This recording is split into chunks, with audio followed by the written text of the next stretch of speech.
¿cierto? No sé si Sí, señor. esperamos 2 minuticos más a ver si se conectan más.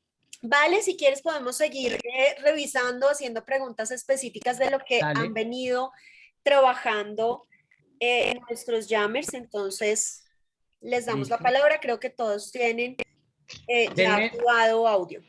2 segunditos, relleno mi botilito de agua, con eso estamos full.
Listo.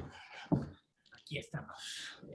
Bueno, no sé, bueno, Daniel, tenemos a David, Doralí, John, Santiago, bienvenidos. No sé si todos pueden activar bien su micrófono, con eso tenemos presente para que comencemos a charlar. O si pueden activar su cámara también. Ah, sí, veo que sí. Bien. Sí, veo que todos pueden abrir su micrófono sin problema, ¿verdad? Listo. David, listo, bien. Bueno, chicos, 10:15, si quieren.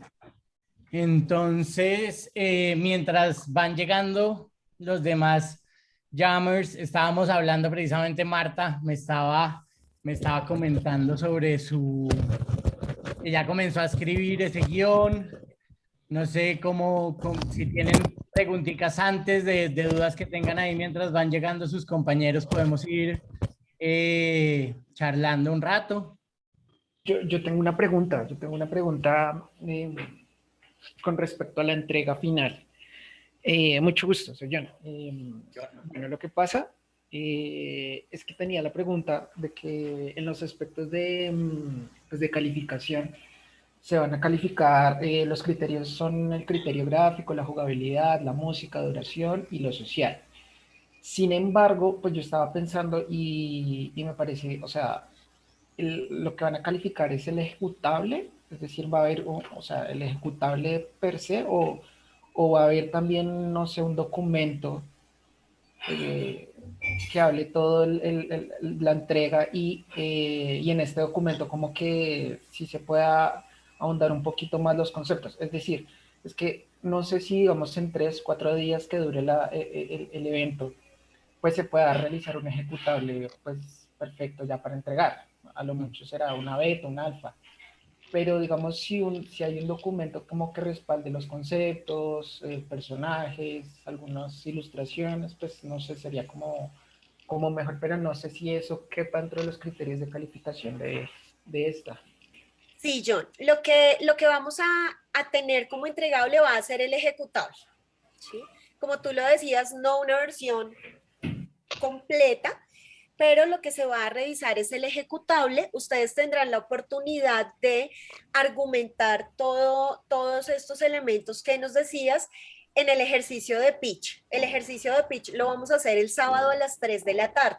Allí estarán todos los jurados en donde ustedes pues podrán presentar todos estos elementos y argumentos, ¿sí?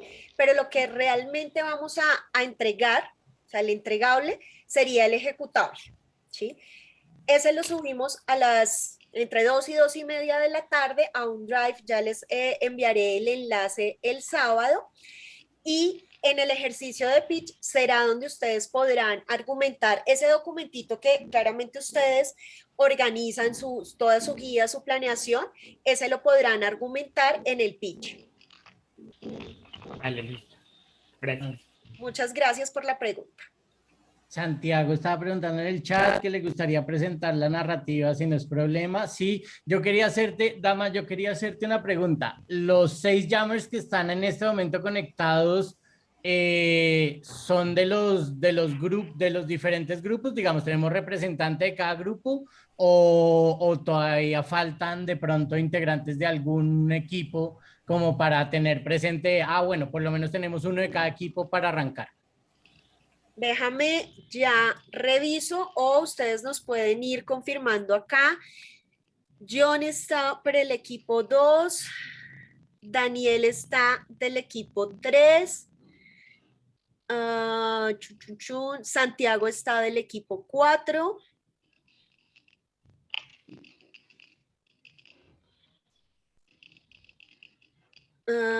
David y Marta están por el equipo 3. O sea, nos falta el equipo 1.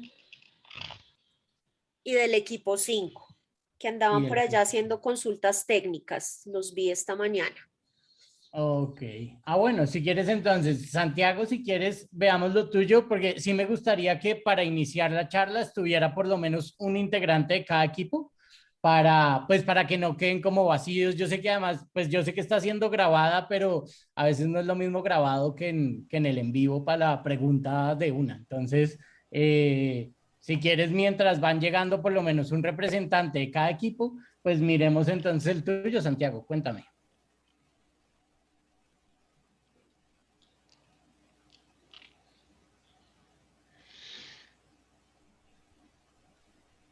Vale.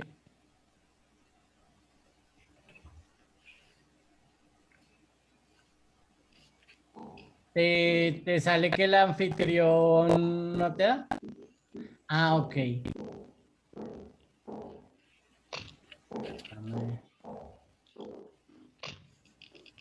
Listo, Ya. ya, no sé, ¿ya me escuchan? Sí, señor.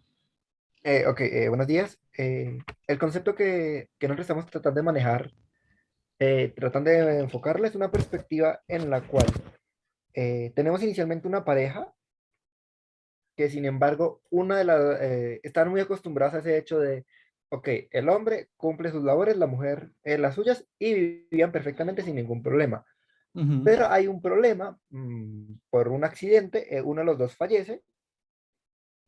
Y en estos momentos, la persona que sobrevive, al tener que tratar de afrontar tanto la muerte como esas otras labores, pues para poder sobrevivir, no termina de estar acostumbrada a ese hecho de ya no es suficientes las labores de su género, pero cuando intenta hacer las del otro para pues como complementarse, como que se siente muy presionada hasta el punto en el que esto como ya al límite de una sobredosis. Entonces, el juego transcurriría en un tipo de limbo mental en el cual la persona está en una versión un poco de ensueño de su casa, en la cual está recordando tanto las cosas que tenía con su pareja antes de fallecer, como los esfuerzos que había hecho hasta el momento y ciertos comportamientos que no se habían dado cuenta antes, por ejemplo, el hecho de que entre las cosas de la mujer había una serie de peluquines, pero que estos los usaba el hombre, y que la mujer le deja como notas en plan, oye, no te tienes que, sé que no te gustaba que yo te viera con ellos, pero justamente adoraba cuando usabas el peluquín azul, extraño verte con él. Ujú. Entonces, la historia iría en que va reviviendo este tipo de eventos, recordando el esfuerzo que ha hecho y que al final de cuentas no se trataba simplemente de que cada uno tenía que hacer unos roles, sino que ambos podían intercalarlos y no había ningún problema, ambos estaban igual de capaces e igual de listos. Esta es más o menos la estructura que tenemos en cuanto a narrativa. Ok, Santiago. Y aquí digamos que la posición que están sentando es como al imaginario colectivo tradicional de hombre, labores de hombre, mujer, labores de mujer. Exacto. Trabajaríamos primero como enmarcar inicialmente el que el hombre todos los ejercicios de fuerza, de rudeza, y la mujer más los oficios del hogar, los oficios más delicados, el arreglarse ella misma.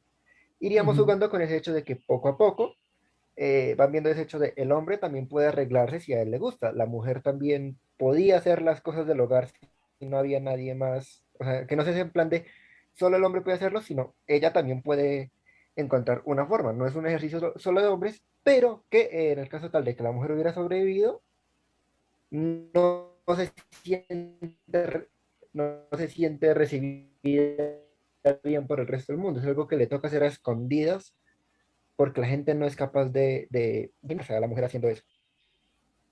Ok, ok. Y en ese, digamos que se supone que cuando fallece ella, él entra en el colapso por lo que no logra hacer las tareas de ella. Ajá, porque Y no se siente cuando, como, socialmente no siente como que lo aceptan cuando él está haciendo ajá, este intento. ok, como que su círculo social le dice, pero ¿por qué usted está barriendo la casa, por ejemplo? Ajá, Ok, pregunta. Y se supone que cuando él llega a un estado de inconsciencia, que es cuando tú hablas de la sobredosis, en su viaje, por llamarlo así, logra hacerlo todo y logra ser aceptado. exacto, porque se da cuenta de que más que enfocarse en una aceptación externa, lo principal tendría que ser el poder aceptarse quién es realmente. Ujú. Ok, ok, ok.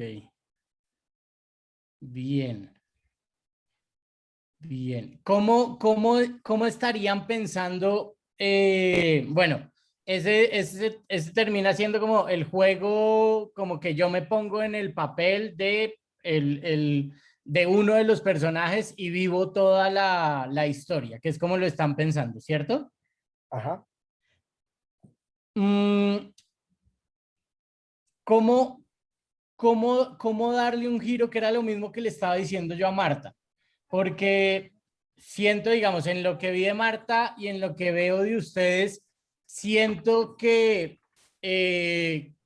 seguimos bajo unas estructuras demasiado tradicionales, ¿no? O sea, de en pleno 2021, cuando ya tantas cosas han cambiado tantísimo, como que seguimos en ese establecimiento de que la realidad sigue teniendo como esas dos diferenciales fuertes que pues mal que bien se han roto un poco y como que el estado de inconsciencia termina siendo mucho el estado de reflexión.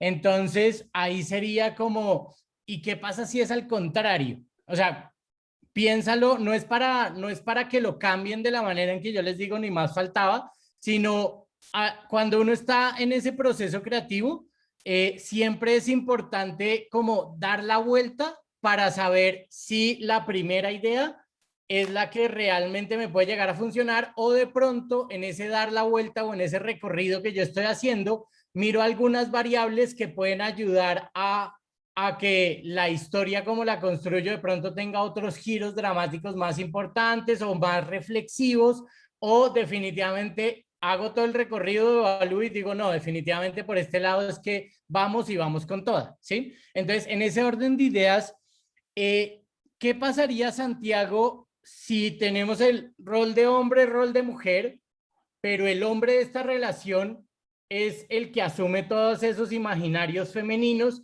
y la mujer es la que asume todos esos imaginarios masculinos, y cuando hay la pérdida de alguno de ellos, realmente el adaptarse a lo que es mi condición física es realmente el dilema de autoaceptación? ¿Sí me hago entender?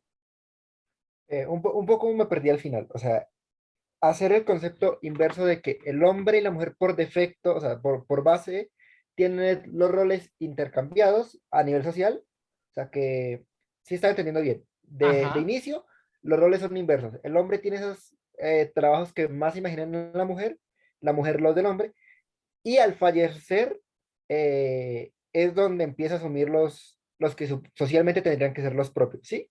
Exacto, porque es la relación, o sea, es que basen en la relación de, no es la pareja hombre y mujer tradicional, ¿por qué? Porque el hombre quiere ser mujer o el hombre adopta las condiciones de mujer y la mujer adopta las condiciones de hombre, o sea, es una pareja heterosexual a la inversa, pero que cuando fallece uno de ellos, el hombre que es mujer en su esencia tendría que autoaceptarse como hombre. O sea, creo que puede ser un juego interesante de cómo puedo llegar a comprender esa relación como de la autoaceptación en algo que en teoría no quiero ser, que mi máscara es de hombre, pero tengo comportamientos de mujer y cuando muere mi mujer, que era ese hombre, yo ahí tengo que aceptarme como hombre, ¿sí? Suena súper retorcido, ¿no? Ok, pero ya la cogí. Creo que voy a darle un par de vueltas a ver cuál de las dos me funciona bien. Claro, lo que te digo, no es para que la hagas literal, sino comienza a analizar, porque estás haciendo digamos, una historia donde está relacionando dos. ¿Y qué pasa si hay un tercero que es el detonante? Porque en este momento el detonante tú lo estás manejando hacia el inconsciente. Pero, ¿qué pasa si realmente dentro de la historia entra un tercero que es el que ayuda a entrar y salir de la conciencia y la inconsciencia a este personaje para que logre aceptarse? Te lo pongo más o menos. ¿Te gustan los Simpson o has visto los Simpson? Sí, ¿Te acuerdas cuando Homero se come el chile más picante en la feria, que fue el que hizo el jefe Gorgory, y hay Hola, un lobo que espérame, le comienza a quito tener el volumen a la reunión. Dime, ¿qué pasó? Me perdí. Dale, sigue. Ah, ya, ya. Entonces, cuando Homero se toma ese chile de súper picante, comienza a tener alucinaciones y hay un coyote que es el que le ayuda a encontrar el camino, ¿cierto? Entonces, mira que ahí entra un tercero siempre a juego en los estados de inconsciencia o cuando hay esos estados de autorreflexión. Es importante que haya un tercer personaje que ayude a ser el que entre y salga. ¿Te acuerdas que ese coyote en el sueño y en la alucinación de Homero era el coyote y que terminaba siendo después un perro de la calle? Entonces, míralo ahí precisamente como en ese contexto. La señora de las boobies es en la película, porque la señora de las boobies es la indígena que le ayuda a llevar estado de alucinación para no perder a March. Es que Homero siempre se la pasa alucinando. Ok. ok, creo que sí. Ambos ejemplos me funcionaron. Sí, es como tener un detonante para la reflexión. Inclusive ese detonante puede ser el que te ayude a centralizar todo porque el juego, el concepto del juego que ustedes están haciendo es llevar a la reflexión, como cuando en un cuento de Rafael Pombo uno de los personajes asume una posición, otro otra posición y el tercero es el que termina siendo la conciencia que realmente le ayuda a entender a la persona qué es el bien o qué está bien y qué no está dentro de la norma, es más o menos eso. Ok, listo. Muchas gracias. No, señor, con todo gusto. Bien, tenemos, todavía no han entrado de los otros dos grupos, ¿cierto, dama? No, voy a avisarles. Si no, iniciemos y si Arrancamos, algo les listo. compartimos la grabación. Listo, dale. Mientras dama va volviéndoles a recordar ¿alguien más quiere seguir charlando? Sigamos charlando, ¿no? Lo más sabroso es charlar. Ah, John, espérate. Mira si ya lo puedes activar otra vez. Sí. Listo, ya, ahora sí. Bueno, en cuanto a narrativa, nuestro grupo lo que está haciendo pues, es algo muy chévere, la verdad me gusta mucho. Entonces, comienza con un personaje, no se define si es algo, es un algo, pero no es ni un ella ni un él, no es un algo. Alguien. Ujú. Y este personaje debe encontrarse a sí mismo, es una búsqueda de sí mismo. Entonces, digamos que este personaje se divide en dos, una de las partes se va lejos y la idea es que, o sea, el fin del juego es que se encuentre a sí mismo, o sea, encontrar esa otra parte para que esté completo. Ok. Estructuralmente lo estamos desarrollando como un viaje del héroe, entonces este algo debe como atravesar un camino para llegar a un final. Ujú. Entonces, dentro de, digamos que el fin, o sea, el principal conflicto, bueno, van a haber tres tipos de conflicto. O sea, la idea es que a partir de que se va desarrollando el juego, se van desarrollando como este tipo de juegos donde si uno toma una decisión cambia el final, algo Ujú. así, más o menos. Entonces la idea, hay tres ramificaciones de este juego mientras se busca a sí mismo, que es uno, que se puede encontrar, otra que no se puede encontrar a sí mismo y otra es que se encuentra y se rechace a sí mismo.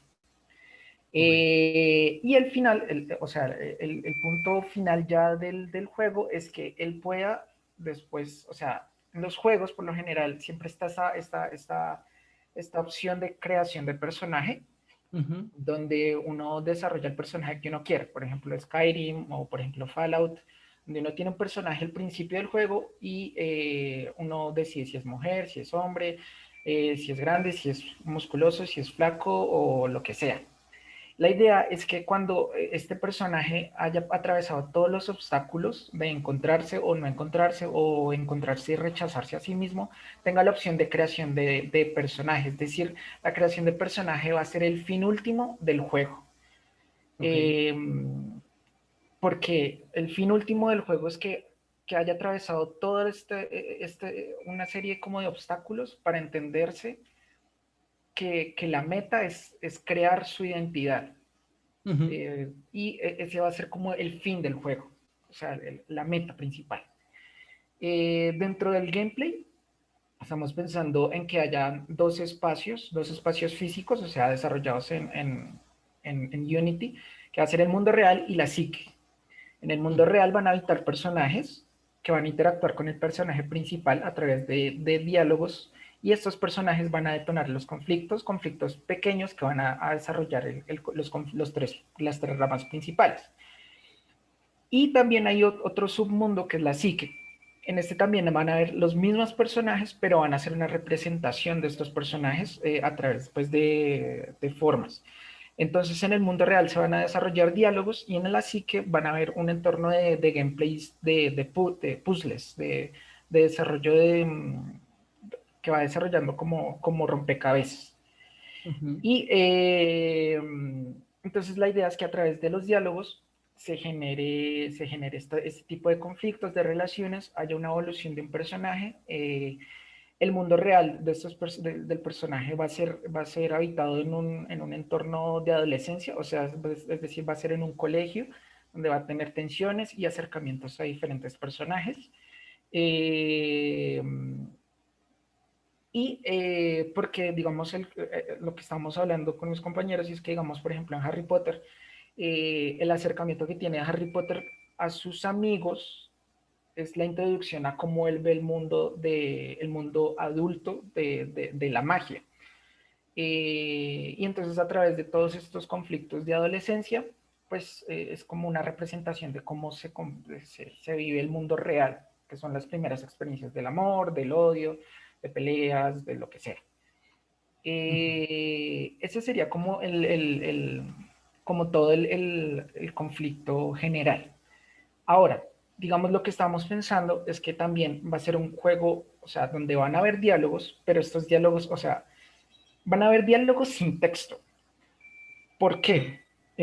Porque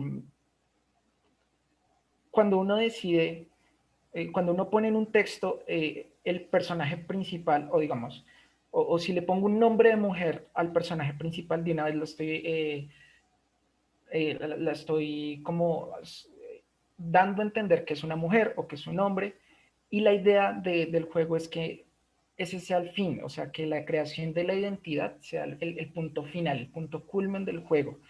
Que si uno quiere que sea una mujer, pues bacano, si uno quiere que sea un hombre, pues bacano. Si uno quiere que sea una persona flaca o lo que sea, porque pues al final es la experiencia la que define la creación de la identidad. Ujú, Y que la persona que vivió todas estas experiencias puede determinar cómo se construye a sí mismo. ujú, El conflicto más complicado es que tenemos que pensar es que vamos a hacer o sea, un entorno de texto, de diálogo, pero sin texto. Entonces yo estaba como utilizando de referencia las películas de Charlie Chaplin, ujú. donde se generan conflictos a través de la gesticulación. Entonces estaba pensando en que o sea, fuera muy dinámico el juego, entonces es decir, que cada vez que el personaje principal se sintiera frustrado por algo que dijo alguien, hubieran colores rojos y se moviera todo, y entonces estamos como también pensando a ver cómo vinculamos este cuento de las emociones. Pues eso a como a grandes rasgos, porque todas son más para, o sea, tenemos mucho trabajo, muchísimo trabajo de aquí a mañana. No sé, me gustaría tener un feedback con respecto a esto. Bueno, John, tiene una historia donde ya tienen la estructura clarísima, ya tienen la estructura de esa narrativa hipertextual de la cual vamos a charlar ahorita un poco, ya tienen un norte. De hecho, en lo que me ibas contando, de lo que me contaste, uno ya tiene la capacidad de entender cómo va a ser toda la relación de interacción. Eh, Veo que tienen un norte muy claro y es una apuesta súper ambiciosa. Eh, digamos que la única preocupación que yo tengo es el tiempo, el factor tiempo, porque tienen muchísimo, pero muchísimo, muchísimo por hacer, muchísimo por resolver, tienen un millón de retos que de hoy a mañana va a ser un hueso duro de roer, no imposible en la medida en que con la apropiación que te escucho y si tus compañeros están en esa misma conexión, la van a lograr. Frente al diálogo y el referente de jugar con la gesticulación, jugar con el color, a ese métanle el ingrediente sonido para que puedan ayudar a lograr generar alguna estimulación de corte sinestésico para poderlo resolver, porque sí me preocupa algo puntual, es de, con ese tipo de diálogos que plantean, versus el momento en que estoy en la psiquis, ¿cómo va a ser realmente esa diferenciación? Porque si aquí los diálogos que tengo se van a guiar es por, por juegos de representación, casi una condición semántica muy fuerte porque le van a dar toda la carga al color, le van a dar toda la carga a la gesticulación, le van a dar toda la carga al sonido, como cuando estoy en la psiqui, entiendo que estoy en la psiqui.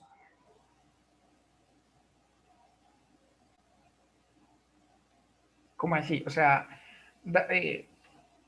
Porque te entendí que el momento de los diálogos, tú lo trabajas es en la vida real, ¿sí? sí, Y cuando está en un estado de psiquis, van a estar todos los pulses y de esa manera es que se supone que es como la entrada a mi cabeza, ¿cierto? sí, sí, sí.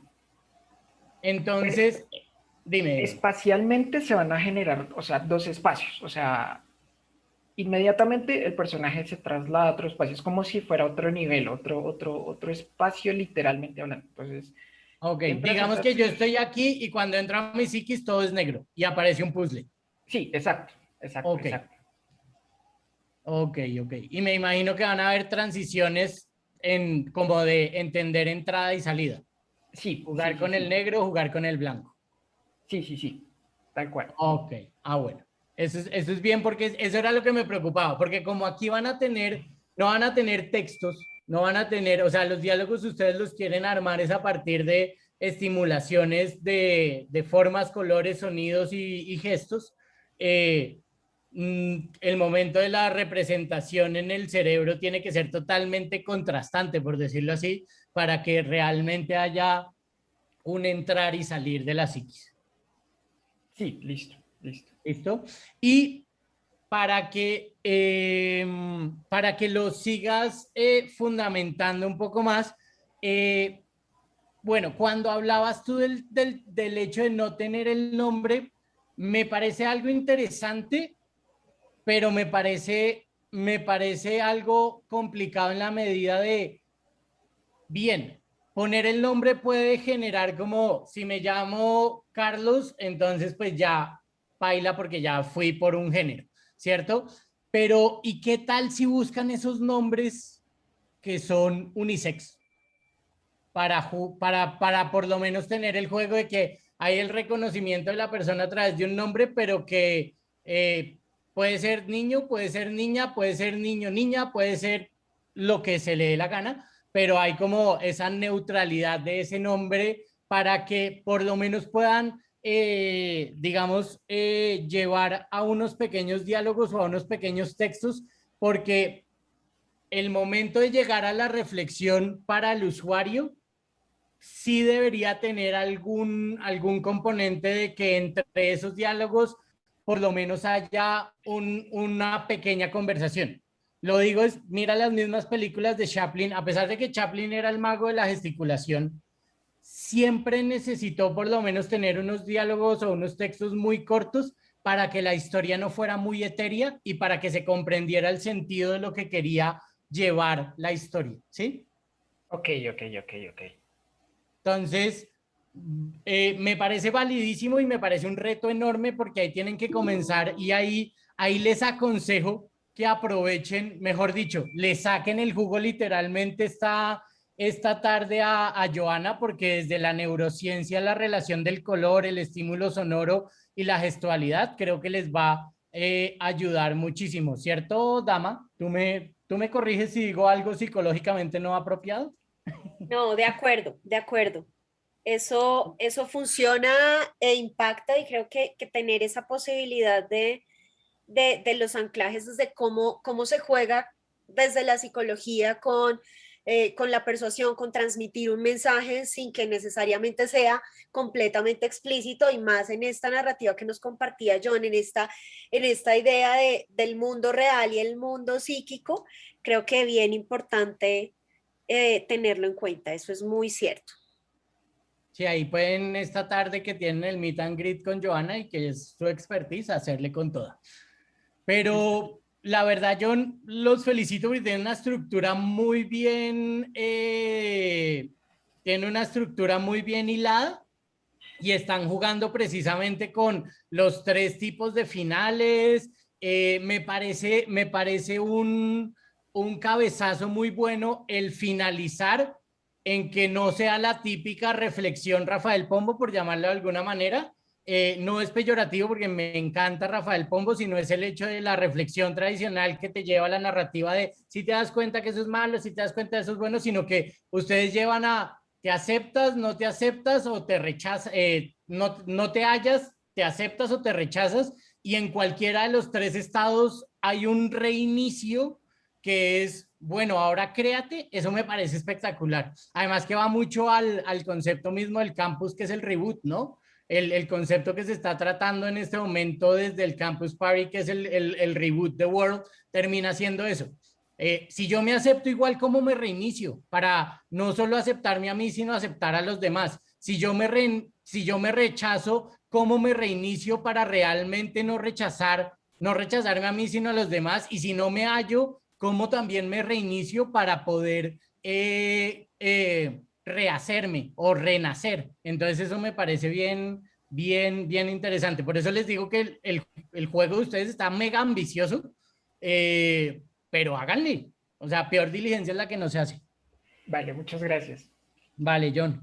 Bueno, pues si quieres entonces arranquemos, dama, ¿te parece? Con Sí, la charla dale, y seguimos después. igual lo que pienso es como lo estoy grabando en mi computadora, entonces Ujú. una vez baje el video, yo lo anclo al canal de YouTube donde pusimos los tutoriales para que ellos puedan tener acceso y también te paso el enlace, profe, por si lo quieres compartir. ¿Listo? Genial, listo. Bueno, entonces arranquemos igual. Cualquier preguntita o cuestión vayanla poniendo en el chat y si pueden activar el micrófono, yo no tengo problema de que levanten la mano o me interrumpan 2 segundos, no hay rollo. Y si lo quieren ir poniendo en el chat para al final seguir charlando, pues a fin de cuentas la idea de esto es estar charlando sabroso. ¿Listo? Entonces, creo que ya están viendo mi pantalla, ¿verdad? Sí, ya está. Listo. Bueno, entonces, pues la charlita de hoy es una charlita muy corta.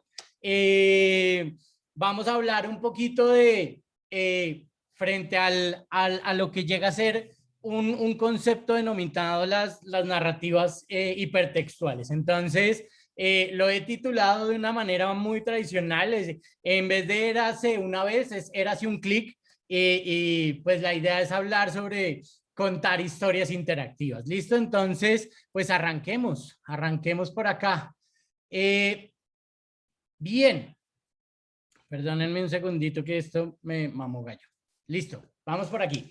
Entonces, lo primero es, bueno, ¿qué es eso de las narrativas, no? ¿Qué es el narrar o qué es el contar, ¿cierto? Porque vamos es a contar historias. Entonces, nos vamos a los elementos de la significación para entender un poquito los conceptos y de ahí ir abordando e ir generando preguntas, que es lo que estoy buscando, que ustedes se pregunten muchísimo para que generemos precisamente ese diálogo. Entonces, bueno, a partir de lo que nos dicen precisamente los elementos del lenguaje o los repositorios del lenguaje, como puede llegar a ser un diccionario, una enciclopedia, pues me habla de el narrativo o la narrativa es aquello perteneciente o relativo a la narración, ¿no? Entonces, siempre encontramos en estos términos de diccionario que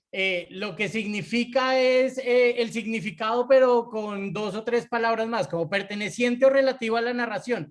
Ok, pero me queda como, bueno, ¿y eso cómo se come? ¿Cómo se mastica? ¿Qué pasa ahí? Entonces luego ya no el adjetivo, sino el femenino me dice género literario construido por la novela corta y el cuento. Ah, eso me comienza a dar más luces de qué es eso de narrar. Claro, lo que yo veo tradicionalmente en una novela escrita, en un cuento o que oralmente me han transmitido, no sé, mis papás, mis abuelos, cuando me cuentan el cuento para asustarme o me cuentan el cuento para dormirme, etcétera. Entonces como que, ok. Pero el que más me gusta a mí es este que habla, bueno, hay otro que es narrativo, pues es narración, la acción de narrar. Ahorita vamos a ver por qué el morado, por qué el cian, pero el que más me conecta a mí, que además es el más curioso porque es el significado menos usado, porque algo que tiene el diccionario es que como que va generando un escalafón de qué es lo que más utiliza la gente para entender el concepto y qué es lo que menos utiliza. Y curiosamente, narrativo o narrativa, lo que menos se usa es la habilidad o destreza de narrar, en narrar o en contar algo. Y es la más fácil de entender. Es curioso. Narrativo es contar algo. Lo que estamos haciendo, hablar, charlar, contarte algo de obvio, a partir de unas estructuras, ¿no? Entonces, ¿por qué el morado y por qué el cian? Porque vamos a contar algo, pero vamos a establecer unas relaciones de conexión para contar ese algo. Y ahí es cuando, si yo busco, simplemente el hecho de hacer un clic me lleva a entender, bueno, cuál es el significado de género para la Real Academia Española, y me comienza precisamente como a hacer que esa conversación de algo que yo estaba tratando de entender me dé unas herramientas para entender precisamente ese concepto, ¿no? Entonces, ahí es cuando comenzamos a establecer otro concepto dentro de la narración intertextual, que es el hipertexto. Y entonces ya es contar una historia a partir de hipertextos. Y el hipertexto del diccionario me dice conjunto estructurado de textos gráficos, etcétera, unidos entre sí por enlaces o conexiones lógicas. Entonces, ya sé que mi historia la voy contando a partir de elementos que me ayudan a que esa historia se conecte, ¿cierto? Entonces, por ejemplo, si voy a un clic a un etcétera, entonces el etcétera es la continuación literaria o escrita de algo, como textos gráficos, y yo podría decir imágenes, sonidos, olores, sabores, colores, texturas, ¿cierto? Sino que el etcétera me los une en un solo lado, y de esa manera miren que lo que yo les voy contando lo vamos enlazando con otros conceptos que me ayudan a entender bien hacia dónde quiero ir, ¿verdad? Entonces, tengo narrativa, que es la destreza de contar algo, la capacidad de contar algo, el hipertexto, que me ayuda a contar eso, pero uniendo enlaces y conexiones lógicas para hacerlo comprensible, ¿cierto? Y finalmente me voy del hipertexto al hipervínculo. Y el hipervínculo, pues ya me comienza a decir, es el que genera los enlaces, ¿no? Entonces, ese hipertexto me detona y el enlace me vincula, ¿no? Hipervínculo más allá, o sea, como el hiper es grande, más allá del vínculo, por llamarlo de alguna manera, y hay un significado que me llamó muchísimo la atención, que es del diccionario de Oxford que compila Google, y el hipervínculo, porque cuando lo busco en la Real Academia de la Lengua, hipervínculo es enlace. Miren, me dicen, ¿y qué es un enlace? Pues el enlace es la acción de enlazar, pero bueno, ¿y qué pasa con ese concepto de hipervínculo? Entonces, el diccionario de Oxford dice, el vínculo asociado, hipervínculo es el vínculo asociado a un elemento de un documento con hipertexto que apunta a un elemento de otro texto u elemento multimedia. Entonces, ahí ya voy entendiendo que el hecho de contar la historia a partir de una relación hipertextual, lo que me va a hacer es que yo tengo que como autor o como el intérprete de esa historia o quien va a contar esa historia, tengo que tener una serie de hipervínculos para que el cuento que yo narre tenga un sentido y vaya conectándose con otros textos que me van a ayudar a complementar esa relación. Entonces, hipervínculo me ayuda a configurar el hipertexto, y yo cuento la historia de manera hipertextual es porque voy contando y voy generando enlaces, ¿no? Entonces, en ese sentido, nos vamos a comprender aún más, ya que tenemos qué es narrativa, qué es hipervínculo, qué es hipertexto, pues ya nos vamos a ver cuál es el significado, qué quiere decir ese cuento de la narrativa hipertextual. Hasta el momento vamos bien, ¿tienen alguna inquietud? ¿Todo claro? ¿Estoy hablando en español o chino mandarín avanzado, física cuántica? ¿Todo bien? Listo, Dama me dice que todo bien. Si tienen preguntas, igual háganle frescos. Entonces vamos a entender qué es esa vuelta de la narrativa hipertextual. Hay algo muy interesante de Google y es, no sé si ustedes me dicen si sí o no, cuando buscan en Google, ¿utilizan el botón de me siento con suerte o siempre utilizan el de busca con Google?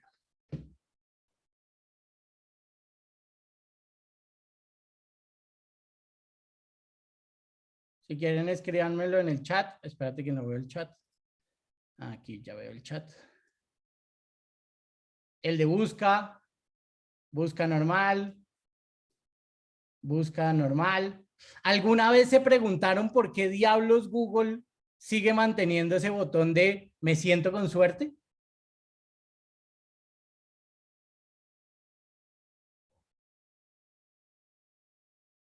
Si quieren abrir micrófonos, háganle también.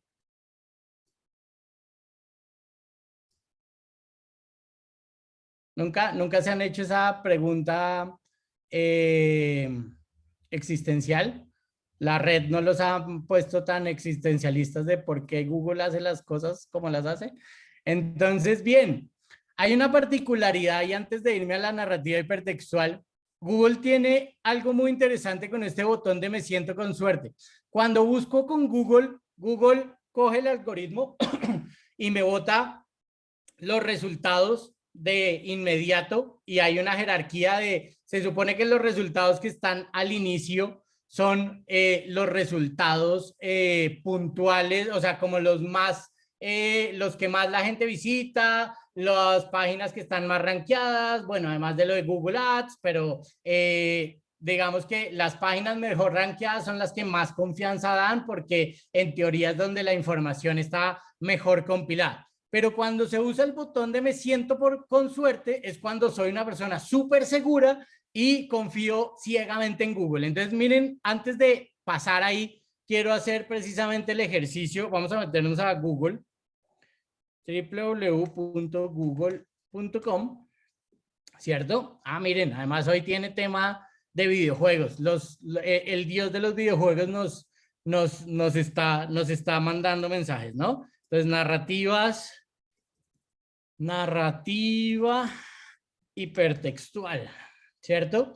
Cuando yo doy enter, es el ejercicio de búsqueda con Google. Narrativa hipertextual. Miren que de una vez me manda y me botan los resultados. Pero ¿qué pasa cuando yo me siento con suerte? Narrativa hipertextual. Si yo le digo, me siento con suerte, él de una vez me arroja a la del primer lugar, a la de más confianza. Entonces, es un ejercicio muy interesante porque Google, con ese simple hecho de los dos botones, me dice, le boto toda la información y usted búsquela. O cuando me siento con suerte es porque ya me da la reiteración de lo que está pasando. Google nada más en esa interfaz tan sencilla de un nombre, un buscador y dos botones, ya me comienza a contar la historia de manera diferente. Le doy resultados y usted busca, o usted confía completamente en mí. Como cuando Neo, como cuando en Matrix a Neo precisamente le dan a escoger las dos píldoras. O usted confía en mí y coge la azul o coge la roja y sigue en la matriz, ¿cierto? Más o menos ese juego, ¿no? Entonces, bien, nos sentimos con suerte y vamos a lo que precisamente el significado de qué es la narrativa hipertextual. Entonces, se denomina hiperficción o narración hipertextual a las narraciones mediante hipertexto. Ya sabíamos que es un hipertexto, ¿no? Que igual que si vamos acá, pues él nos recuerda que era un hipertexto, ¿cierto? Es decir, compuesta por un conjunto de fragmentos de texto, pequeños textos, algunos los llaman lexías, ¿cierto?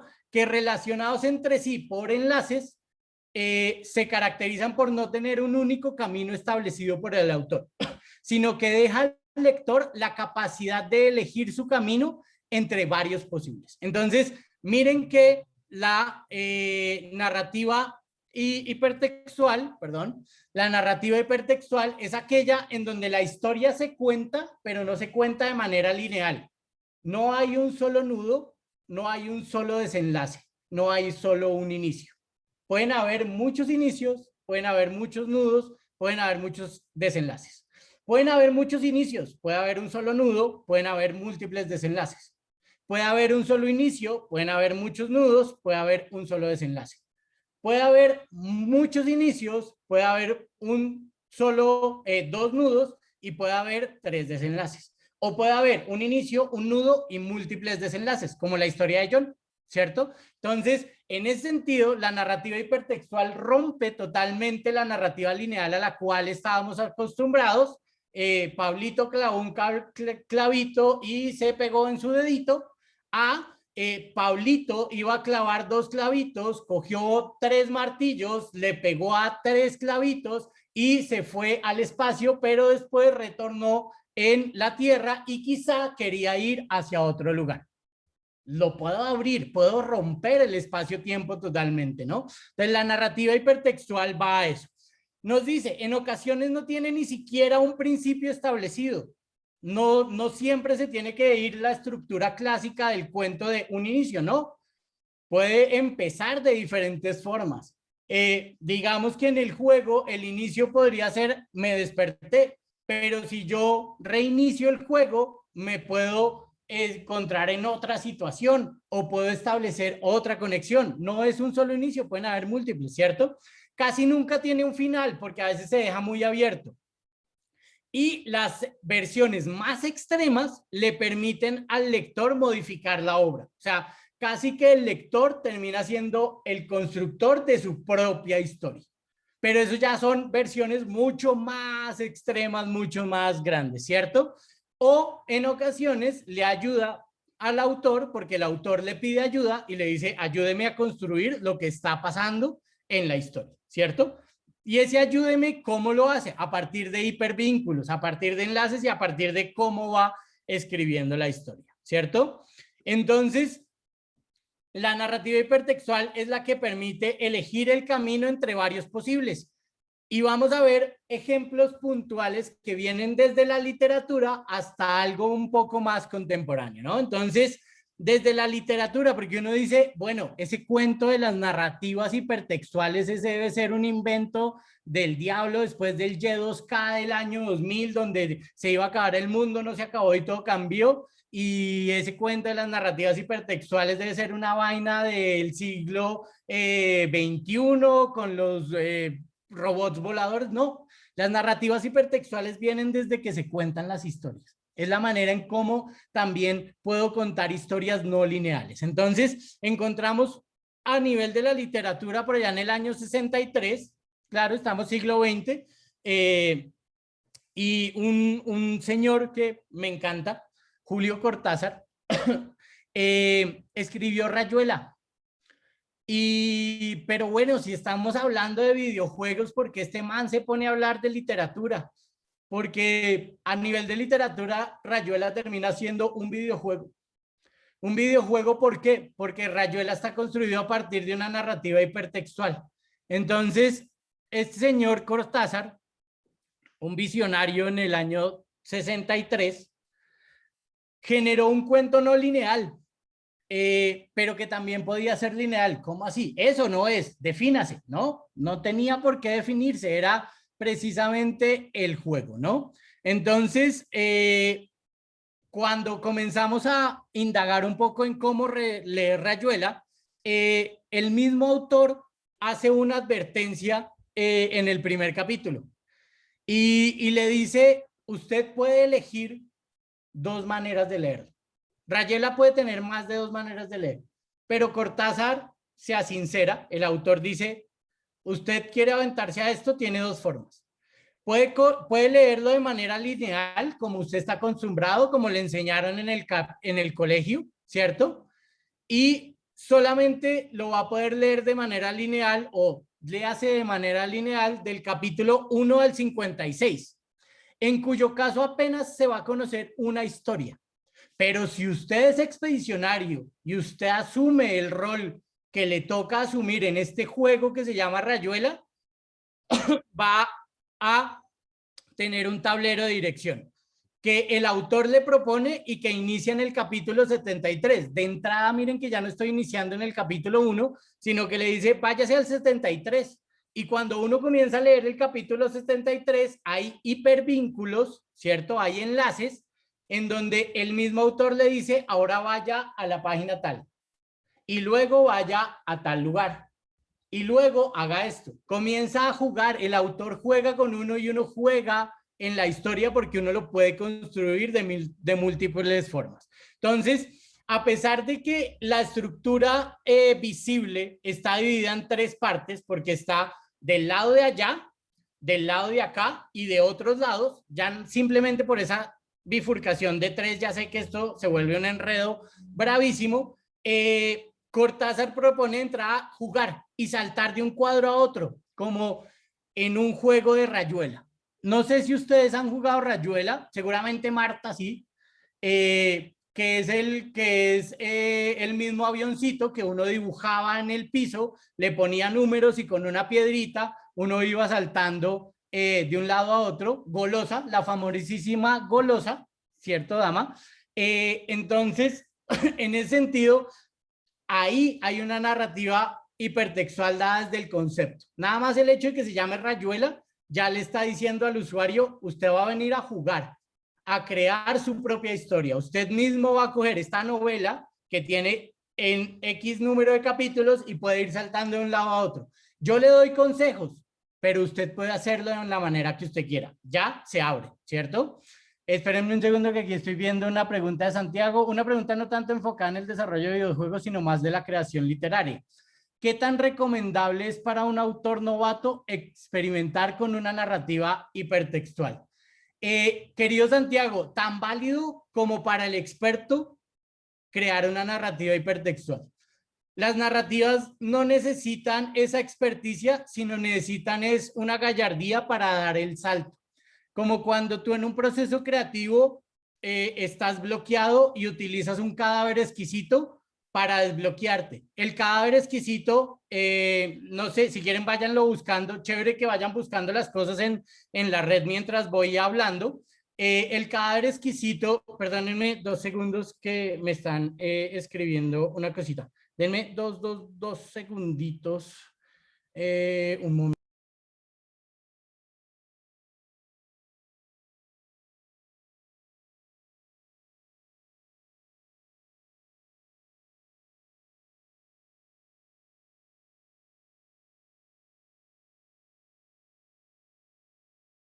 Listo ya, perdónenme. Entonces, ¿en qué íbamos? En el cadáver exquisito. Entonces, la narrativa hipertextual, yo no tengo que ser un experto para llegar a ser una narrativa hipertextual.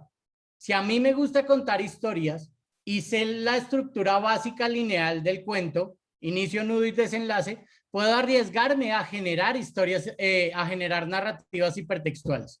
Digamos que no se necesita ser un literato para generar una narrativa hipertextual. A cualquiera que le guste contar un cuento o que quiera contar un cuento, puede apropiar las narrativas hipertextuales. Y lo que te decía el cadáver exquisito. El cadáver exquisito, si quieren busquen en la red, el cadáver exquisito era o fue, y lo sigue siendo, un mecanismo que se utilizó para en el 32 desde el surrealismo. De hecho lo comenzaron a utilizar los dadaístas. De hecho el dada termina influenciando muchísimo de qué, muchísimo de le dio muchísimo al surrealismo. De hecho gracias al dada después se lleva al surrealismo.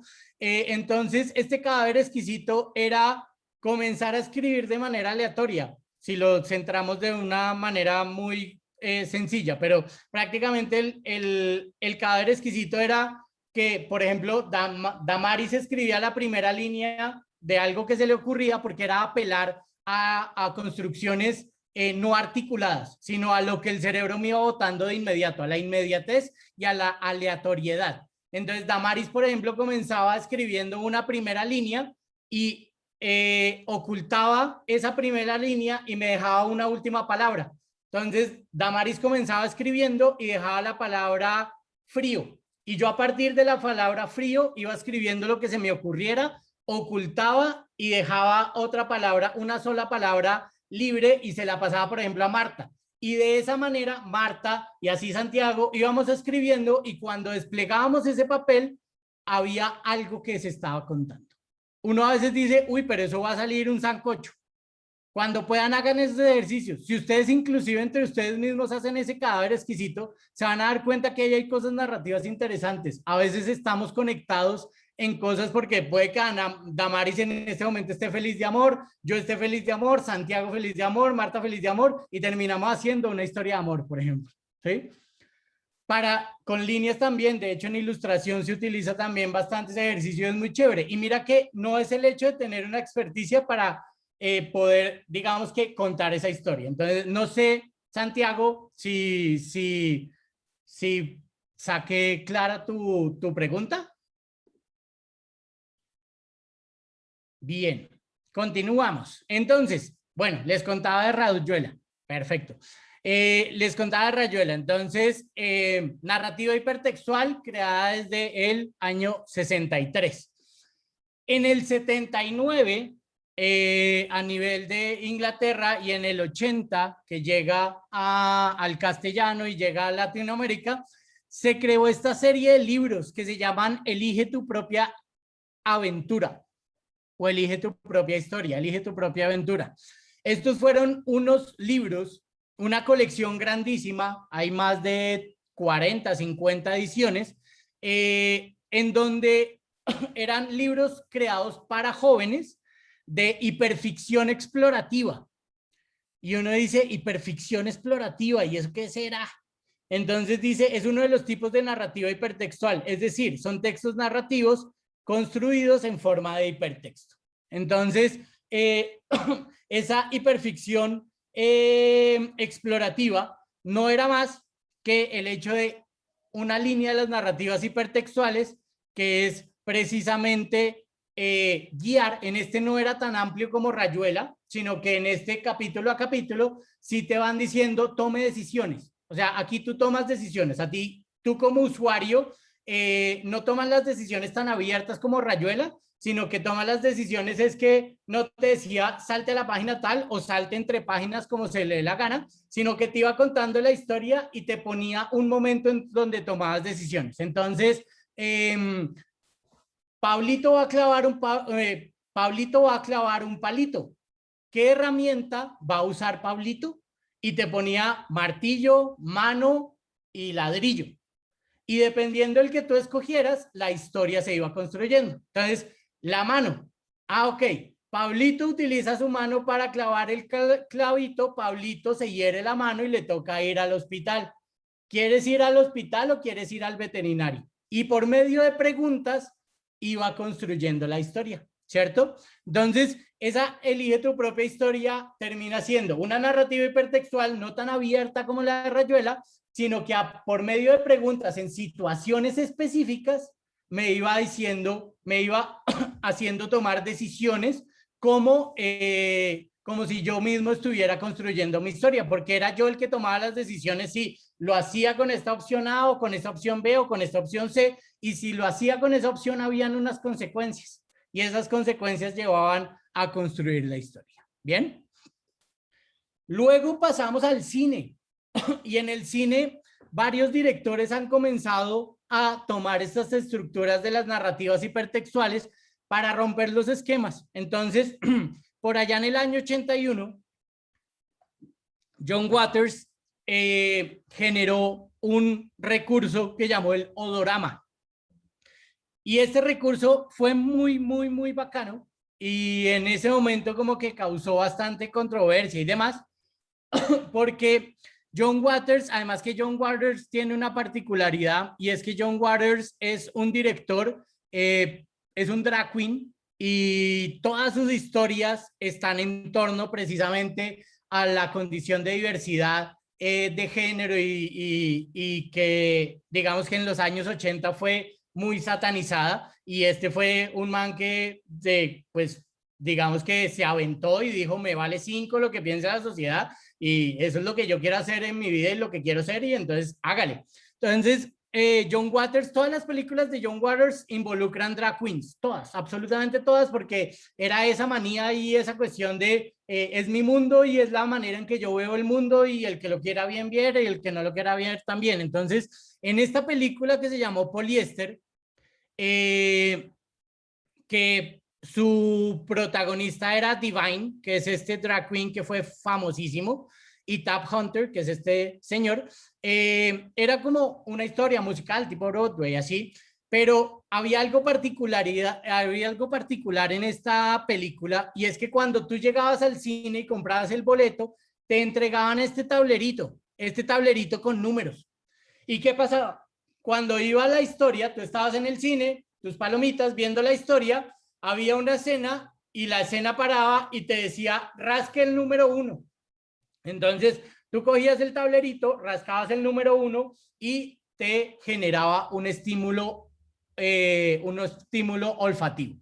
Entonces, era muy chévere porque, por ejemplo, hubo una escena donde había un plano cerrado del pie, pisaba un chicle, y cuando se abría el pie, seguía caminando, que se veía el chicle estirándose, ahí paraba y te decía, rasque el número tal. Entonces tú rascabas y te olía chicle. Y hubo algo muy chévere porque una de las escenas fue pisar un caca de perro. Y lo mismo, entonces ya tú como usuario te avientas a vivir la experiencia, y la narrativa hipertextual en este caso se establece a partir de las conexiones de los estímulos sensoriales, ¿no? Entonces, no es solamente el estímulo visual y sonoro de la película proyectada en el cine, sino que ahora te estimula un tercer sentido, que es el sentido olfativo. Entonces, ahí también hay una condición de esa narrativa hipertextual, porque comienzo a generar enlaces. Y en este caso, enlaces a través de ¿qué? De los otros sentidos que no estoy estimulando en lo general de mi historia. Entonces, ahí también comienzan a establecerse conexiones narrativas en esa narrativa hipertextual. ¿Por qué narrativa hipertextual? Porque el enlace en este caso son los estímulos olfativos y el enlace es el hecho de la película me dice rasque, yo rasco y huelo. Hay una acción, hay una reacción y eso está siendo coherente a lo que estoy viendo y a lo que estoy escuchando. Entonces,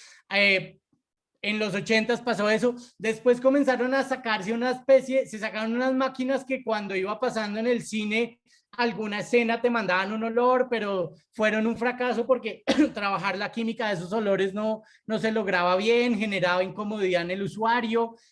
Algo parecido a lo que pasa con ese cine 4D que ahora lo mueve a uno y le echa agua. Hay gente que no le gusta porque dice esa es agua de quién sabe dónde, pero esos son estímulos o sobreestímulos que se generan en esa relación de las narrativas hipertextuales. Y finalmente llegamos con un producto que estoy seguro que el 98% de ustedes conocerá, que fue aquella cápsula que Black Mirror sacó en el 2018 llamada Bandersnatch. Entonces, Bandersnatch termina siendo en televisión o en streaming, en plataforma de streaming, un producto audiovisual interactivo. Y uno decía, bueno, un producto audiovisual interactivo, si estoy en mi televisor, ¿cómo interactúo? Solamente el control, pues era eso, ¿no? Era comenzar a establecer precisamente una conexión en donde Bandersnatch combina varias cosas. Primero, Bandersnatch, la historia de esta cápsula de Black Mirror se desarrolla precisamente con un desarrollador de videojuegos. Y es todo un mundo de los videojuegos y Bandersnatch es un videojuego y termina siendo un menjurje de vainas buenísimas en donde voy a dejar de hablar un poquitico yo y voy a darle paso a que prestemos atención a este pequeño videíto de 2 minutos. Bandersnatch. Bander what? Bandersnatch. Bandersnatch is a unique Black Mirror story in that it's interactive. You, the viewer, get to decide what's going to happen. It's actually quite complicated behind the scenes, but for the viewer, it's fairly straightforward. You are given choices. Will you go out of the door or will you jump out of the window? But there's myriad sort of timelines and story branches you can go down. Netflix asked us if we'd be interested in doing an interactive story. I knew I wanted to do another period episode. And I thought, well, what if you're controlling somebody in the past? So it kind of spiraled from there.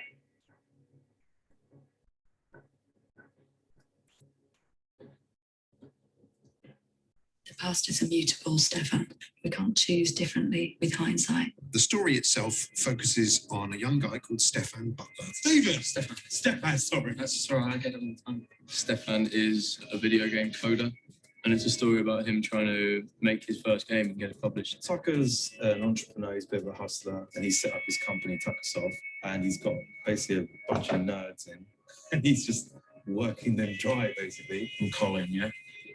Yeah, I've played all of your games.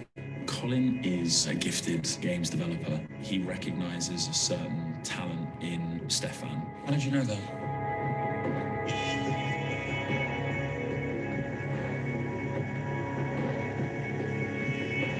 It was very challenging at every stage. There were points where in working stuff out, it got like trying to do a Rubik's Cube in your head. And I had to literally get up from my desk and kind of walk around the house holding my head. It was a new experience producing this film. I remember midway through the first day, literally ripping up the call sheet and the running order and going, okay, we need to do this a different way. Then you've got the actors having to keep track of where their character is, bearing in mind that the previous morning they may have played themselves in a different timeline. It is really hard to get your head around which scenes you're doing because there's just so many. Sometimes I'd be delivering what I thought was version 3 of the dialogue and I can see the actor opposite me giving me the eyes of, say, that's version 4, mate. As you watch or play, you kind of become part of the story yourself. The interactive element was core. It was adding a whole other conceptual value. There's all sorts of different narrative paths and they could lead you in this direction or that. They can even lead you in a great big loop all the way back to the very beginning. Bandersnatch. What? Bandersnatch. Bandersnatch is a unique Black Mirror story in that it's interactive.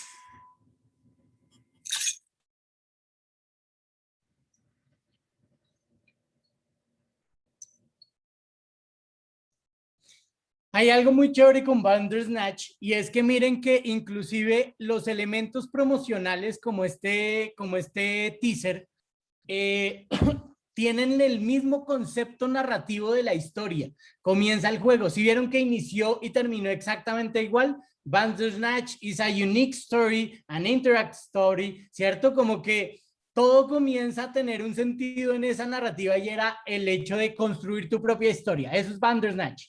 Entonces, pero no era construir una historia de amor, era construir un dramón. De hecho, Damaris aquí en el chat precisamente estaba hablando, como a ella la puso en dilemas éticos esa interacción porque era elegir entre la vida y la muerte del personaje. ¿Cómo lo mato? Y tengo que matarlo. ¿Va a morir o no va a morir? Ese tipo de cosas comienzan a calar en el usuario porque el usuario llega a un proceso inmersivo. La narración hipertextual busca eso. Un proceso inmersivo totalmente en el usuario. Por eso la narración hipertextual termina siendo el esquema de construcción fundamental para el videojuego. Y miren que en Bandersnatch no era la historia de amor, era un dramón, pero era un drama y era una vaina densa, era un thriller y además tenía la cuestión de que era un creador de videojuegos, un programador de videojuegos y el mundo tan denso de los videojuegos, estando por allá en los años 80 también, que era una cuestión como cómo se vivía también en ese momento el entorno. Todo comenzaba a ser un dilema bien interesante y el usuario cuando iba viendo la historia tenía que elegir, siempre daban dos opciones, o es A o es B. Y si usted escoge B, las consecuencias son estas y tiene que asumirlas. Y tiene que ir por este lado y por este otro, ¿no? Entonces, en ese sentido comienza a construirse la historia y algo que me parece importante para que ustedes tengan en cuenta en esas narrativas que están construyendo es el instructivo. No hay nada más fundamental y que no es principio de videojuego que haya ese primer instructivo. ¿Cómo va a utilizar usted o cómo se va a sumergir usted en esa historia, cierto? Entonces, además de que piensen su concepto, además de que piensen la historia, tienen que también darle un preludio a ese usuario, un preludio de decirle, usted se va a meter a esto y para meterse a esto tiene que utilizarlo de esta forma o de esta forma, ¿cierto? De las formas que ustedes piensen, de la manera en que se debe, de que se va a construir pues la relación interactiva, ¿no? Entonces, vamos a ver el intro instructivo de uso de Bandersnatch. Cuando uno veía por primera vez Bandersnatch, lo primero que le aparecía antes de que comenzara la historia es este pequeño fragmento de video.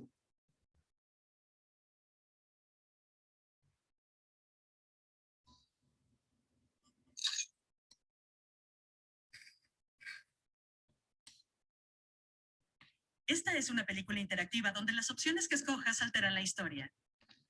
Mientras las observas, habrá momentos donde aparezcan opciones en la parte inferior de la pantalla. Para escoger, solo presiónala.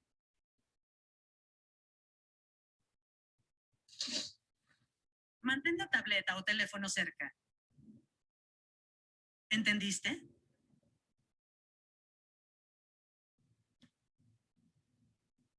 Solo presiona. Bien, entonces ahí ya hay un primer instructivo. Pero sigamos hablando un poco de Bandersnatch, porque uno dice, bueno, ¿y Bandersnatch?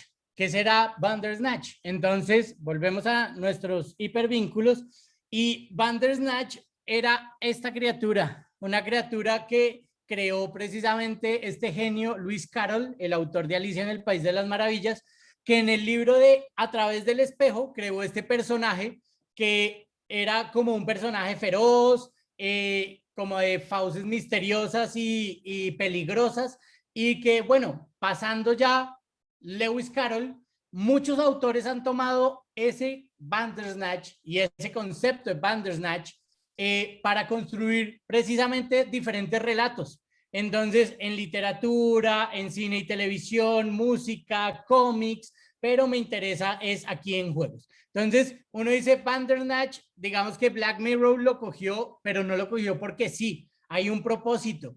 Es la relación de Bandersnatch en la serie Black Mirror, era el videojuego y era ese león alado, miren que va lo feroz, pero por ejemplo Bandersnatch también terminó siendo un juego en el 86 llamado Batracas, también se utilizó en Final Fantasy. Entonces cuando uno comienza a buscar la esencia de, miren que las narrativas no se construyen porque si nada es aleatorio, siempre hay razones de ser, siempre hay conexiones y las narrativas hipertextuales gozan de esas conexiones que son los hipervínculos. Entonces siempre hay una relación de ser, ¿cierto? Y hay un concepto que me gustaría que también tomaran muy en cuenta, que son los metadatos. ¿Qué es un metadato? El prefijo meta es el prefijo dentro de. Entonces, el metadato es el dato dentro del dato. O la metaimagen es la imagen dentro de la imagen. O la metahistoria es la historia dentro de la historia. Cuando en Los Simpson, Lisa estaba contando el día que le pasó un cacharro y después lo contaba Bart, que era muy de referente el corre Lola corre. Esos son metahistorias, ¿no? La historia dentro de la historia. Inclusive otro capítulo donde Homero se queda atascado en una catapumba y Snake se roba unas monedas que eran las monedas del señor Burns y era la historia. Lisa le contaba la historia a Homero, pero dentro de la historia de Lisa estaba la historia del señor Burns y dentro de la del señor Burns estaba la de Snake, y ahí es cuando nos dimos cuenta que Snake era un arqueólogo berraquísimo y se robó esas monedas en el hotel y ahí se volvió el ladrón de Springfield, ¿cierto? Y la historia dentro de la historia dentro de la historia, esas son las metahistorias. Los metadatos los utilizamos en relaciones interactivas, es precisamente el dato dentro del dato. Ustedes ya en programación van a utilizar un jurgo de metadatos. Cuando uno hace una página web, un videojuego, un software, utiliza metadatos precisamente para hacer enlaces de conexiones de bibliotecas y demás. Los metadatos son los que utiliza Google para establecer en principio esa gran arañita de búsqueda, que ahorita eso ya lo ha trabajado y lo ha evolucionado muchísimo más, pero por ejemplo el origen de Google eran los metadatos. Esa famosísima red araña que planteó Google para hacer Google en su momento era que las páginas web colocaban palabras claves, que esos eran los metadatos que cogía el algoritmo de Google y generaba las búsquedas, y por eso encontraba mucho más rápido que los otros buscadores y encontraba mucho más páginas que los otros buscadores. Eso se ha ido puliendo, pero esos metadatos son muy importantes y van en la relación de el dato dentro del dato. Pero el meta se puede establecer a nivel narrativo también, la historia dentro de la historia, ¿cierto? Entonces, o cuando ustedes toman, por ejemplo, en redes sociales estamos llenos de metadatos. Cuando la abuelita o cuando la mamá de uno aprendió a usar WhatsApp y le toma la foto con su celular a la foto de ella de niña para mandársela a la familia, acabó de hacer una metaimagen. La imagen dentro de la imagen, la fotografía de la fotografía. Entonces, ahí comienzan a haber también cuestiones narrativas bien interesantes que pueden comenzar a establecer. Pero bueno, hablé de narrativas hipertextuales y, por ejemplo, Marta tiene un gran sufrimiento con las estructuras porque encontró que escribir un guión para videojuegos tiene unas premisas diferentes a la construcción del guión para cine, que son diferentes a la narración del guión para televisión y que son diferentes a los formatos de guión para construcciones transmedia. Pues el principio de todo es una estructura sistémica, y esa estructura sistémica es, si ustedes esas historias no las construyen de la manera tradicional, sino que piensan las historias como un algoritmo, va a ser mucho más fácil generar una narrativa hipertextual. Pero ¿cómo así? No voy a escribir Érase una vez. Sí, claro, todo el cuento lo voy a escribir, pero si yo pienso primero el algoritmo, voy a poder desenmarañar o entender que puedo tener múltiples finales y puedo tener puntos en donde el usuario va a tomar decisiones y va a saltar de un lado a otro. Entonces, recordemos que un algoritmo simplemente es una instrucción. Hacer un algoritmo es dar una instrucción. Es la manera en que me comunico con las máquinas o que también hago una rutina. Ahorita hablábamos con Damaris, el mundo está lleno de algoritmos. Cuando yo me baño, tengo una rutina y esa rutina de baño es un algoritmo. Primero me echo el jabón o primero me echo el champú. O cuando estoy almorzando, primero me como la proteína o primero me como el carbohidrato o lo mezclo todo. Esos son algoritmos, son instrucciones con las cuales yo genero mis rutinas. Entonces, si ustedes construyen sus historias a partir de algoritmos, ya cuando las aterricen en ese guión, en ese formato guión, Marta, te va a ser mucho más fácil poder articular la historia, ¿cierto? Entonces, yo tengo presente el algoritmo y en el algoritmo voy comprendiendo cuáles son los puntos de inflexión. Este que ven a la izquierda es el algoritmo de Bandersnatch. Ese no lo hicieron como tal. Este que están viendo acá fueron fanáticos de Bandersnatch que jugaron y tomaron todas las decisiones del juego y luego armaron el algoritmo. O sea, lo aterrizaron. Este es un algoritmo armado precisamente por un fanático, en donde tengo el inicio de historias, comienzo a tomar decisiones, esta se me bifurca por este lado y si tomé por esta decisión me puedo ir hasta acá, me puedo ir hasta acá. Miren que aquí tenemos 3 finales. ¿Sí ven? Los que nos pusimos a mezclar y verlas 1000 veces, claro, esas mezclas son todos estos nudos que uno ve por acá. Pero cuando uno ve esta estructura y uno ya la historia que construyó, la aterriza a partir de un algoritmo donde tiene puntos de inflexión para tomar decisiones, pues yo ya ahí puedo saber cuáles son los enlaces o cuáles son los hipervínculos que voy a crear para que mi historia tenga sentido y tenga esa jugabilidad y me envuelva a mí como usuario y yo tome decisiones, y ahí es cuando Final Fantasy se vuelve en el juego, o cuando Zelda se vuelve en el juego, ¿cierto? O cuando inclusive todos los juegos RPG tienen unas estructuras de narrativa hipertextual puntual, porque era la toma de decisiones en momentos específicos. Entonces, en Zelda yo tenía que tomar decisiones puntuales cuando comenzaba a establecer diálogos. En Final Fantasy igual, ¿cierto? En Diablo igual. Sé que les estoy hablando juegos de hace mucho tiempo, seguramente ustedes ahorita tienen mayores juegos. No soy mega gamer, pero me gustan los videojuegos, los he jugado y como que ahí encuentro las relaciones. Amo el cine, amo la literatura, amo la música y ahí encuentro más relaciones. Entonces, así es que puedo comenzar o pueden ustedes seguir articulando. Si ustedes se dan cuenta, por ejemplo, ahorita al final que John habló, John ya tiene el algoritmo armado. John ya sabe que tiene 3 finales, que tiene una estructura que se bifurca en 3, que va a tener 3 nudos y que hay un solo inicio.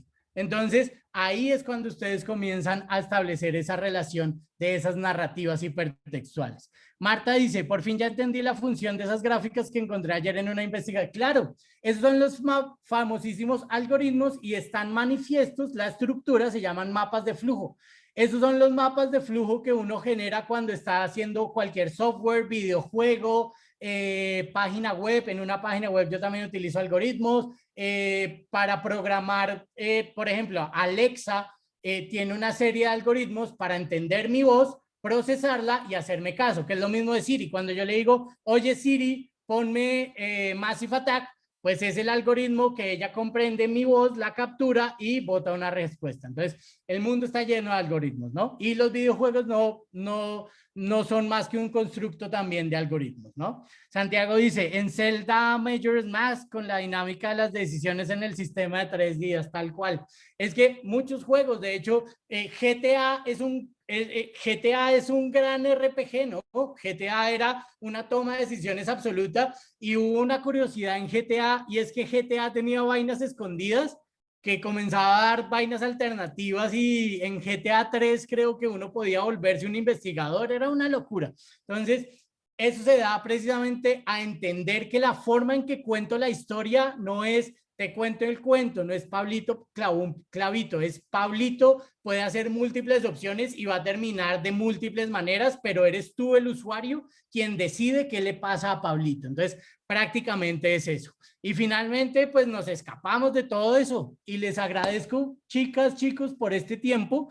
Y ahora, como bien dice, o a jugar el juego o a contar el juego. Ya ustedes es lo que van a hacer y nada. Aquí termina precisamente mi charla de historias de narrativas hipertextuales con una pregunta. Yo hice varios clics en enlaces en mi presentación. ¿Se dieron cuenta que hubo un clic en un botón que no hice? ¿Cuál habrá sido ese botón?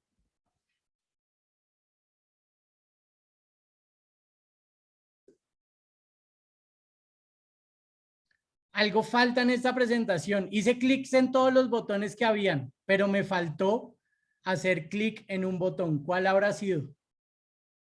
Señores creadores de videojuegos observadorísimos. Creadoras y creadores. ¿Cuál habrá sido ese botón que no hice clic? Santiago, el de cancelar. Sí, señor. Miremos qué pasa con cancelar. Cancelar me lleva al famosísimo error 444.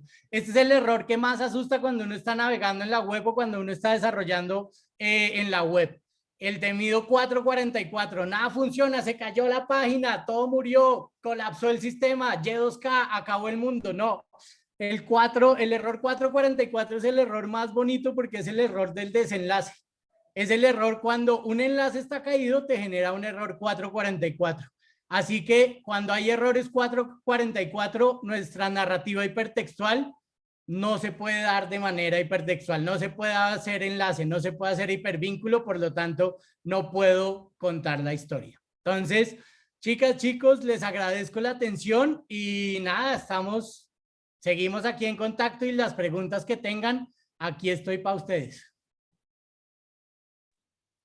Muchas gracias, Dani. Un placer escucharte, muy chévere todo ese recorrido. Creo que es muy útil y nos da bastantes ideas también allí, nos orienta a nuestros jammers para todo lo que están construyendo y este reto gigantesco que asumieron es un reto bastante grande, chicos y chicas. Muchas gracias por su presencia. Recuerden que tenemos también en paralelo la sala de apoyo técnico con Unity, que acá esta sala está todo el tiempo abierta.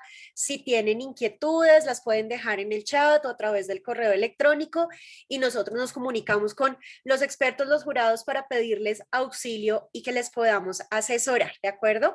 Ya en un momentito, entonces yo descargo este video y lo anclo al YouTube para que ustedes tengan acceso a él y también pues sus compañeros que seguramente están en tareas en paralelo por allí y por eso no han podido acompañarnos. De nuevo, muchísimas gracias, Dani, de verdad un placer escucharte y trabajar contigo por acá en este Game Jam de Área Andina. Con el mayor de los gustos, inclusive si quieres, estos 20 minuticos de aquí a las 12 sigo conectado por si tienen preguntitas. Tengo que hacer unas cosas, igual ahorita en la tarde vuelvo y me conecto, además porque sí quiero escuchar a Johanna y también quiero estar presente para lo que necesiten de preguntas y demás. Listo, perfecto. Entonces, chicos, ya saben, aprovechen ahí lo que quieran revisar y preguntar con Dani para poder avanzar en su reto.